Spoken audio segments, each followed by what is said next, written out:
ನಮಸ್ಕಾರ ವೀಕ್ಷಕರೇ. SC/ST ಸಮುದಾಯಕ್ಕೆ ಸಂಬಂಧಪಟ್ಟ PTCL ಆ್ಯಕ್ಟ್ಗೆ ಬರುವಂಥ ಜಮೀನುಗಳ ಬಗ್ಗೆ ತುಂಬ ಗೊಂದಲಗಳನ್ನ ಉಂಟು ಮಾಡ್ಕೋತಾ ಇದ್ದಾರೆ. ಎಷ್ಟೇ ಬಾರಿ ಇದರ ಬಗ್ಗೆ ವಿಡಿಯೋಗಳನ್ನ ಮಾಡಿದ್ರೂ ಕೂಡ ಕೆಲವೊಂದು ಗೊಂದಲಗಳು ಉಂಟಾಗ್ತಾ ಇರುತ್ತೆ. ಯಾವುದು PTCL ಆ್ಯಕ್ಟ್ನ ಕೆಳಗೆ ಬರುತ್ತೆ, ಯಾವ ಜಮೀನುಗಳು ಬರೋದಿಲ್ಲ ಅನ್ನೋ ಗೊಂದಲದಲ್ಲಿರ್ತೀರಾ. ನೀವು ಯಾವುದನ್ನು ಕೂಡ ವಿಡಿಯೋಗಳನ್ನ ನೋಡಿದ ಮಾತ್ರಕ್ಕೆ ಎಲ್ಲ ಜಮೀನುಗಳು ಒಂದೇ ಅಂತ ಹೇಳಿ ಜಾಗಗಳನ್ನ ಖರೀದಿ ಮಾಡಬೇಡಿ. ನಿಮ್ಮ ಹತ್ತಿರದ ವಕೀಲರ ಬಳಿ ಹೋಗಿ ಆ ಒಂದು ದಾಖಲಾತಿಗಳನ್ನ ತೋರಿಸಿದ್ರೆ ಅವರು ಖಂಡಿತವಾಗಿ ನಿಮಗೆ ಉಪಯುಕ್ತ ಮಾಹಿತಿಯನ್ನು ನೀಡ್ತಾರೆ. ವಿಡಿಯೋದಲ್ಲಿ ಹೇಳುವಂಥದ್ದು ಸಾಮಾನ್ಯ ವಿಚಾರಗಳು, ಸಾಮಾನ್ಯವಾಗಿ ತಿಳ್ಕೊಬೇಕಾದಂಥ ವಿಚಾರಗಳು. ಇದನ್ನೇ ತಿಳ್ಕೊಂಡು ನೀವೇ ಓನಾಗಿ ಯಾವುದೇ ಒಂದು ಡಿಸಿಷನ್ಗಳನ್ನ ತೆಗೆದುಕೋಬೇಡಿ. ಯಾವುದೇ ಒಂದು ಆಸ್ತಿಯನ್ನು ಖರೀದಿ ಮಾಡುವಾಗ ಲೀಗಲ್ ಒಪಿನಿಯನ್ ತಗೊಳ್ಳೋದು ತುಂಬಾ ಮುಖ್ಯ ಆಗುತ್ತೆ. ನೀವು ಹತ್ತಿರದ ವಕೀಲರ ಬಳಿ ಹೋಗಿ ಅದರ ಸಂಬಂಧಪಟ್ಟ ದಾಖಲಾತಿಗಳನ್ನ ಪರಿಶೀಲನೆ ಮಾಡಿಸಿ ನಂತರನೇ ನೀವೊಂದು ಆಸ್ತಿಯನ್ನು ಖರೀದಿ ಮಾಡಿ. ಈ ಒಂದು ವಿಡಿಯೋದಲ್ಲಿ ತಿಳಿಸ್ತಾ ಇರೋದು ಯಾವೆಲ್ಲ ಆಸ್ತಿಗಳು PTCL ಆ್ಯಕ್ಟ್ನ ಕೆಳಗೆ ಬರೋದಿಲ್ಲ ಅಂತ ಹೇಳಿ ತಿಳಿಸ್ತಾ ಇದ್ದೀನಿ. ಮೊದಲನೇದಾಗಿ ನಾವು ತಿಳ್ಕೊಬೇಕಾಗಿರೋದು 1979ಕ್ಕಿಂತ ಮುಂಚೆ ಯಾವೆಲ್ಲ ಆಸ್ತಿಗಳು ಸರ್ಕಾರದಿಂದ ಬಂದಿತ್ತು, ಆ ಒಂದು ನಿಬಂಧನೆಗಳಿರ್ತಾ ಇತ್ತು. 15 ವರ್ಷ, 20 ವರ್ಷ, 30 ವರ್ಷ ಪರಭಾರೆ ಮಾಡಬಾರ್ದು ಅಂತೇಳಿ ಇರ್ತಾ ಇತ್ತು. ಆ ಸಂದರ್ಭದಲ್ಲಿ ಆ ಸಮಯದ ಮುಂಚೆ ಯಾವೆಲ್ಲ ಆಸ್ತಿ ಆ ಕಂಡೀಷನ್ಗಳನ್ನ ಮುಗಿಸಿ ಪರಭಾರೆ ಆಗಿರುತ್ತೆ ಅಂಥ ಆಸ್ತಿಗಳು ಯಾವುದೇ ಕಾರಣಕ್ಕೂ PTCL ಆ್ಯಕ್ಟ್ನ ಕೆಳಗೆ ಬರೋದಿಲ್ಲ. ಯಾವುದೇ ಒಂದು ಆಸ್ತಿ ನಿಮಗೆ ಸರ್ಕಾರದಿಂದ ಬಂದಿದೆ ಅಂತ ಅಂದರೆ, ಅದು ಸರ್ಕಾರದಿಂದ ಸಿಕ್ಕಿದೆ ಇವಾಗ ಪರಿಶಿಷ್ಟ ಜಾತಿ ಪಂಗಡಕ್ಕೆ ಅಂತ ಅಂದಾಗ ಆ ಒಂದು ಆಸ್ತಿಗಳು PTCL ಆ್ಯಕ್ಟ್ಗೆ ಬರುತ್ತೆ. ಯಾವೆಲ್ಲ ಆಸ್ತಿಗಳು ಸರ್ಕಾರದಿಂದ ಬಂದೇ ಇಲ್ಲ ಅನ್ನುತ್ತೆ ಅಂಥ ಸಂದರ್ಭದಲ್ಲಿ ನೀವು PTCL ಆ್ಯಕ್ಟ್ನ ಬಗ್ಗೆ ತಲೆ ಕೆಡಿಸ್ಕೊಳ್ಳೋ ಅವಶ್ಯಕತೆ ಇರೋದಿಲ್ಲ.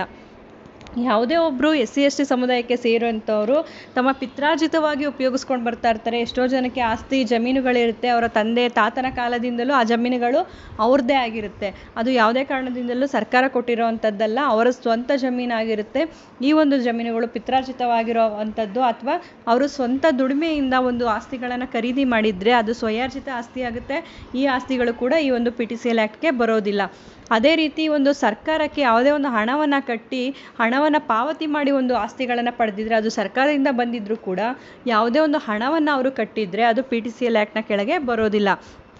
ಕರ್ನಾಟಕ ಭೂ ಸುಧಾರಣಾ ಅಧಿನಿಯಮ 1961ರ ಭೂ ಅನುಭವದಲ್ಲಿರುವಂಥ ಜನರಿಗೆ ನೀಡುವಂಥ ಒಂದು ಆಸ್ತಿಯ ಹಕ್ಕೇನಿರುತ್ತೆ, ಇದು ಕೂಡ PTCL ಆ್ಯಕ್ಟ್ನ ಕೆಳಗೆ ಬರೋದಿಲ್ಲ. ಯಾಕೆಂದರೆ ಅವರು ಭೂಮಿಯನ್ನು ಅಡ್ವಾನ್ಸ್ ಪೊಸಿಷನ್ನ ರೀತಿಯಲ್ಲಿ ಅವರೇ ಉಳುಮೆ ಮಾಡ್ಕೊಂಡು ಬರ್ತಾ ಇರ್ತಾರೆ. ಅವ್ರಿಗೆ ಆ ಜಮೀನು ಉಳುಮೆ ಮಾಡೋದ್ರಿಂದ ಅವರೇ ಆ ಸ್ವಾಧೀನದಲ್ಲಿ ಇರೋದ್ರಿಂದ ಅವ್ರಿಗೆ ಒಂದು ಹಕ್ಕನ್ನು ನೀಡಲಾಗುತ್ತೆ ಅಷ್ಟೇ ಬಿಟ್ಟು ಇದು ಸರ್ಕಾರದಿಂದ ಯಾವುದೇ ಒಂದು ಜಮೀನನ್ನು ನೀಡಿರೋದಿಲ್ಲ.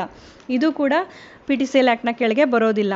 ಇನಾಮ್ ಅಬಾಲಿಷನ್ ಆ್ಯಕ್ಟ್ ಏನಿದೆ ಇದರ ಕೆಳಗೆ ಬರುವಂಥ ಯಾವುದೇ ಒಂದು ಜಮೀನುಗಳು ಕೂಡ PTCL ಆ್ಯಕ್ಟ್ನ ಕೆಳಗೆ ಬರೋದಿಲ್ಲ.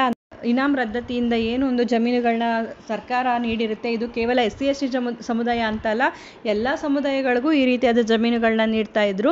ಇದೊಂದು ಯಾವ ರೀತಿ ರಾಜರ ಕಾಲದಿಂದಲೂ ಕೂಡ ಬಂದಂಥ ಜಮೀನುಗಳನ್ನು ಈ ರೀತಿಯಲ್ಲಿ ನೀಡ್ತಾ ಇದ್ರು, ಇನಾಮ್ ರೀತಿಯಲ್ಲಿ ನೀಡ್ತಾ ಇದ್ರು. ಈ ಜಮೀನುಗಳು ಯಾವುದೇ ಕಾರಣಕ್ಕೂ SC/STಯ PTCL ಆ್ಯಕ್ಟ್ಗೆ ಬರೋದಿಲ್ಲ. ಒಂದು SC/ST ಸಮುದಾಯಕ್ಕೆ ಸೇರಿರುವಂಥ ವ್ಯಕ್ತಿಯ ಜಾಗವನ್ನು ತೆಗೆದುಕೊಂಡು ಅದಕ್ಕೆ ಬದಲಾಗಿ ಬೇರೆ ಜಾಗವನ್ನು ಕೊಟ್ಟಿದ್ರೆ, ಅವರ ಒಂದು ಪಿತ್ರಾರ್ಜಿತ ಅಥವಾ ಸ್ವಯಾರ್ಜಿತ ಜಾಗಗಳೇನಿರ್ತವೆ ಆ ಜಾಗನ ಬೇರೆ ಒಂದು ಸರ್ಕಾರದ ಉದ್ದೇಶಗಳಿಗೆ ತೆಗೆದುಕೊಂಡಿರ್ತಾರೆ, ಅದಕ್ಕೆ ಬದಲಿಯಾಗಿ ಬೇರೆ ಒಂದು ಜಾಗವನ್ನು ಕೊಟ್ಟಿರ್ತಾರೆ. ಅಂಥ ಸಂದರ್ಭದಲ್ಲಿ ಅದು ಕೂಡ PTCL ಆ್ಯಕ್ಟ್ನ ಕೆಳಗೆ ಬರೋದಿಲ್ಲ. ಒಂದು ಹರಾಜು ಪ್ರಕ್ರಿಯೆಗಳಲ್ಲಿ ಒಂದು ಖರೀದಿ ಮಾಡಿದರೆ ಅದು ಬ್ಯಾಂಕ್ಗಳಲ್ಲಿ ಹರಾಜಾಗಿರ್ಬೋದು, ಅಂದರೆ ಬ್ಯಾಂಕಿನಲ್ಲಿ ಅಡವಿಟ್ಟಂಥ SC/ST ಅವರ ಆಸ್ತಿಯನ್ನು ಹರಾಜು ರೂಪದಲ್ಲಿ ತೆಗೆದುಕೊಂಡಾಗ ಅದು SC/ST ಅವರೇ ತೊಗೊಂಡಿರ್ಬೋದು, ಬೇರೆಯವ್ರು ತೊಗೊಂಡಿರ್ಬೋದು. ಅಂಥ ಸಂದರ್ಭದಲ್ಲೂ ಕೂಡ ಅದು PTCL ಆ್ಯಕ್ಟ್ನ ಕೆಳಗೆ ಬರೋದಿಲ್ಲ. ಅಥವಾ ಯಾವುದೇ ಒಂದು ಸರ್ಕಾರಿ ಜಮೀನುಗಳು ಹರಾಜು ಹಾಕೋ ಸಂದರ್ಭದಲ್ಲಿ ಅದಕ್ಕೆ ಹಣವನ್ನು ಕಟ್ಟಿ ತೆಗೆದುಕೊಂಡಿದ್ರು ಕೂಡ ಈ ಒಂದು PTCL ಆ್ಯಕ್ಟ್ನ ಕೆಳಗೆ ಬರೋದಿಲ್ಲ. ಈ ಒಂದು SC/ST ಸಮುದಾಯದವ್ರು ಏನಿರ್ತಾರೆ ಇವರು ಒಂದು ಯಾವುದೇ ಸರ್ಕಾರದ ಯೋಜನೆಗಳಿಗೆ ಒಂದು ಜಮೀನುಗಳನ್ನು ನೀಡಿದರೆ ಅದು ಕೂಡ PTCL ಆ್ಯಕ್ಟ್ನ ಕೆಳಗೆ ಬರೋದಿಲ್ಲ. ಇದಕ್ಕೂ ಮುಂಚೆ ಒಂದು ಅಗ್ರಿಕಲ್ಚರ್ ಲ್ಯಾಂಡ್ ಏನಿರ್ತವೆ SC/ST ಅವ್ರಿಗೆ ಸಂಬಂಧಪಟ್ಟದ್ದು, ಅದು ಗ್ರ್ಯಾಂಡ್ ಜಮೀನು ಆಗಿರ್ಬೋದು. ಆ ಒಂದು ಗ್ರ್ಯಾಂಡ್ ಜಮೀನುಗಳೇನಿರ್ತವೆ ಅವು ನಾನ್ ಅಗ್ರಿಕಲ್ಚರ್ ಆಗಿ ಕನ್ವರ್ಷನ್ ಆಗಿದ್ದಾಗ DC ಅವ್ರ ಕಡೆಯಿಂದ ಕನ್ವರ್ಷನ್ ಆಗಿರುತ್ತೆ, ಅದು ತನ್ನ ಮೂಲ ಸ್ವರೂಪನ ಕಳ್ಕೊಂಡಿರುತ್ತೆ. ಅದು ಗ್ರ್ಯಾಂಡ್ ಜಮೀನು ಆಗಿದ್ರೂ ಕೂಡ ಅದು ಕನ್ವರ್ಷನ್ ಆಗೋಗಿರುತ್ತೆ. ಕಾನೂನು ರೀತಿಯಲ್ಲಿ ಕನ್ವರ್ಷನ್ ಆಗಿದ್ದಂಥ ಸಂದರ್ಭದಲ್ಲಿ ಅಂಥ ಜಮೀನುಗಳು ಕೂಡ PTCL ಆ್ಯಕ್ಟ್ನ ಕೆಳಗೆ ಬರೋದಿಲ್ಲ. ಹಾಗಂದ ಮಾತ್ರಕ್ಕೆ DC ಕನ್ವರ್ಷನ್ ಆಗಿರೋ ಎಲ್ಲ ಜಾಗಗಳನ್ನು ನಾವು ತೆಗೆದುಕೊಳ್ಬೋದಾ ಅಂದರೆ, ಈಗ ಸದ್ಯಕ್ಕೆ ಯಾವುದೇ ರೀತಿಯಾದ ಕನ್ವರ್ಷನನ್ನು SC/ST ಗ್ರ್ಯಾಂಟ್ ಲ್ಯಾಂಡ್ಗಳಿಗೆ ಮಾಡ್ತಾ ಇಲ್ಲ. ಇದು ಮುಂಚೆ ಆಗಿರೋವಂಥ ಜಮೀನುಗಳು ಅದು ಅಗ್ರಿಕಲ್ಚರಿಂದ ನಾನ್ ಅಗ್ರಿಕಲ್ಚರ್ಗೆ ಕನ್ವರ್ಷನ್ ಆಗಿರೋವಂಥ ಸಂದರ್ಭದಲ್ಲಿ ಅದು ಮೂಲ ಸ್ವರೂಪನ ಕಳ್ಕೊಂಡಂಥ ಸಂದರ್ಭದಲ್ಲಿ ಅದನ್ನು PTCL ಆ್ಯಕ್ಟ್ನ ಕೆಳಗೆ ತರಲಿಕ್ಕೆ ಬರೋದಿಲ್ಲ. ಅದರಲ್ಲಿ DC ಪರ್ಮಿಷನ್ ಇರುತ್ತೆ.